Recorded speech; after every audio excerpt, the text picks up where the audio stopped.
Agar masyarakat Kota Palembang tetap aman dalam melakukan aktivitas di luar rumah, dan terlebih sudah ada anjuran dari pemerintah pusat yang mewajibkan masyarakatnya untuk menggunakan masker.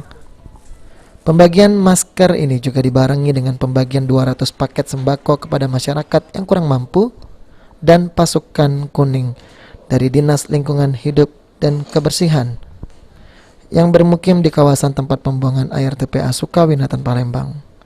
Salah seorang masyarakat sekitar mengaku sangat senang dengan adanya bantuan sembako dan masker ini. Terlebih saat ini harga masker mahal dan sangat sulit didapatkan. Ia berharap pembagian masker ini terus dilakukan agar masyarakat lainnya dapat menggunakan masker ketika beraktivitas di luar rumah. Himbauan untuk pakai masker ya Pak ya? Iya. Itu tanggapan kita cak mana Pak? Bagus untuk kasih masker ini. Ya kena tiap hari kasih masker. Rumah pakai masker ya. Sejauh ini ada bantuan lain enggak Pak? Selain ini? Kati.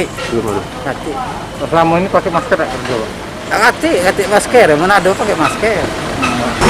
Udah lama pakai masker atau gimana Pak? Lama pakai masker. Kalau ada masker. Sekarang mahal masker. Heru Wahyudi, PAL TV.